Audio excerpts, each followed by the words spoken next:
ये मुल्क हमारा है।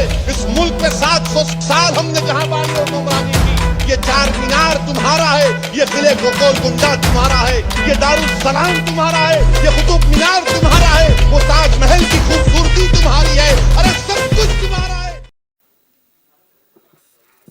अध्यक्ष महोदय, एडिशनल बजट पर चर्चा के लिए कहने के लिए आपने मुझे समय दिया, मैं आपका बहुत बहुत शुक्रगुजार हूँ।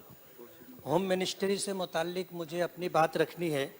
मेरी कॉन्स्टिट्यूंसी मालेगांव सेंट्रल 114 में लॉ एंड ऑर्डर के हालात बहुत ज़्यादा ख़राब हैं और उसकी ख़राबी की वजह यह है कि बहुत बड़े पैमाने पर मेरी कॉन्स्टिट्यूंसी में ड्रग का नशा आवर चीज़ों का कारोबार हो रहा है, जिसमें गांजा है, अफीम है, कुत्ता गोली है, एमडी है और इन जैसे नशा आवर चीज़ों का कारोबार बड़े पैमाने पर होने की वजह से मेरी कॉन्स्टिट्यूंसी के अंदर मर्डर के 9 हादसात साल 2020 से अब तक मर्डर के 2, हाफ मर्डर के 14, बलात्कार के 11, एक डकैती जबरी चोरी 14, घर फोड़ी 41, चोरी के 91, 19 दंगे, आत्महत्या के 9 घटना हो चुकी है।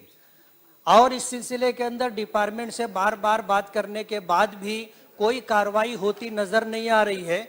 और नशे का कारोबार करने वाले जो लोग हैं, ऐसा लगता है कि डिपार्टमेंट की तरफ से कहीं ना कहीं उनको छूट दी जा रही है, जिसकी वजह से ये कारोबार बढ़ता जा रहा है। हालात खराब होने की वजह से आज हफ्ता भर काम करने वाला मजदूर जब अपनी तनख्वाह लेकर के जाने लगता है तो उसे कटर मार करके उससे उसके हफ्ते भर की कमाई छीन ली जाती है। मोटरसाइकिल बड़े पैमाने पर चोरी हो रही है और चोरी करने वालों का कोई जो है अता पता नहीं है। ऐसे हालात के अंदर मैं आपके तवज्जुह से हमारे होम मिनिस्टर साहब से ये गुजारिश करूंगा कि शहर के हालात जिस तरह बिगड़ते जा रहे हैं उसको कंट्रोल में लाने के लिए कुछ न कुछ हमारी तरफ तवज्जो देनी चाहिए। दूसरा विषय मैं हेल्थ डिपार्टमेंट से मुताल्लिक रखना चाहता हूं। कोरोना के दौरान फरवरी और मार्च में मालेगांव के हालात बहुत ज़्यादा ख़राब थे और 1000 से ज़्यादा तादाद में लोगों की अमवात हुई। उस मौके पर हमारे हेल्थ मिनिस्टर राजेश टोपे साहब ने मालेगांव का 2 मरतबा दौरा किया और उनके तवज्जुह से मालेगांव को काफ़ी राहत मिली है। मैं इस सिलसिले में आपके तवज्जुह से राजेश टोपे साहब का, सरकार का बहुत बहुत शुक्रगुजार हूँ। सार्वजनिक बांधकाम डिपार्टमेंट से मुताल्लिक मुझे जो बात कहनी है कि आज से 20-21 साल पहले मालेगांव बाईपास हाईवे बनाया गया था, लेकिन सर्विस रोड, अंडरग्राउंड रास्ता और फ्लाईओवर न होने की वजह से आज 20 साल में तकरीबन 455 लोग और 1262 लोग रोज रोड क्रॉस करते हुए जख्मी हुए। इस सिलसिले में आपके माध्यम से मेरी सरकार से ये गुजारिश है कि 20 साल का अरसा गुजर जाने के बाद भी सर्विस रोड नहीं है, अंडरग्राउंड रास्तों की सहूलत नहीं है और जहां फ्लाईओवर होना चाहिए था वहां फ्लाईओवर नहीं है। उसकी वजह से 455 लोगों की मौत हो चुकी है।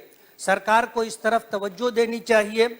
और इसी तरह जो है हेल्थ डिपार्टमेंट से मुताल्लिक मुझे जो बात कहनी है कि मालेगांव सार्वजनिक हॉस्पिटल के एरिए में महिला बाल रुग्णालय को सरकार ने मंजूरी दी है और 36 करोड़ रुपए का बजट मंजूर किया है।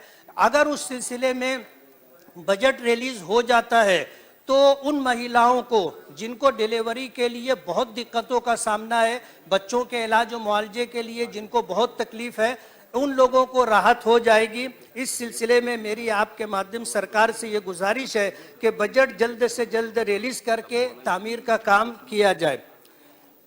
मालेगांव एक टेक्सटाइल सिटी है और रोजगार का सबसे बड़ा जरिया यही पावरलूम और टेक्सटाइल है। पिछले दिनों सरकार ने उस सिलसिले में एक सर्कुलर निकाला कि जितने कारखाने हैं उन तमाम कारखानों का ऑनलाइन रजिस्ट्रेशन होना चाहिए और उसके लिए जो अटी शर्ती जो कंडीशन डाली है वो ये है कि जो कारखाने की ज़मीन और प्लाट है जिस नाम पर है उसी नाम पर बिजली कनेक्शन मीटर भी होना चाहिए और पावरलूम परमिट भी उसी नाम पर होना चाहिए। मैं ये बताना चाहता हूं कि ये बाप दादा से आया हुआ कारोबार है और आज ये शर्त पूरी करना हम लोगों के लिए बहुत मुश्किल है। जमीन प्लाट किसी और के नाम पर है, पावर लूम कनेक्शन पुराना होने की वजह से किसी और के नाम पर है, और सरकार का पिछले दिनों जो सर्कुलर था, जो कानून था कि 4 लूम से ज्यादा परमिट एक आदमी के नाम पर नहीं हो सकता।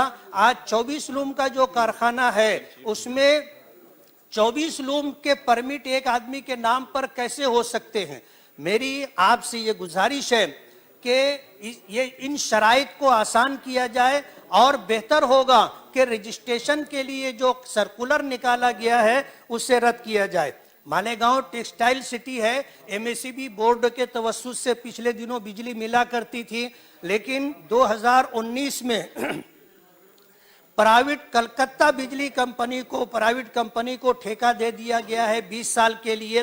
कंपनी ने लॉकडाउन के बाद फरवरी 2021 में ताबा लिया, और ताबा लेने के बाद जो सहूलतें मिलनी चाहिए आज तक लोगों को सहूलतें मिली नहीं है। मेरी आपके माध्यम से गुजारिश है, नया बिजली कनेक्शन आसानी से मिलना चाहिए, और इसी तरह 3 फेज का कनेक्शन मिलना चाहिए, और बिजली जो बार बार जो है कंडक्टर टूट जाता है और लॉकडाउन की वजह से जो हालात हैं, इसके पेशे नज़र जो है कोई ना कोई सहूलत सरकार की तरफ से बिजली कंपनी को आदेश दे करके मिलनी चाहिए। आज इस मौके पर आपने मुझे कहने का मौका दिया, मैं आपका बहुत बहुत शुक्रगुजार हूं, और ये उम्मीद करता हूं कि जो गुजारिशात मैंने की है उस पर अमल आवरी होगी और लोगों को जल्द से जल्द सहूलत मिलेगी। बहुत बहुत शुक्रिया। श्रीयुत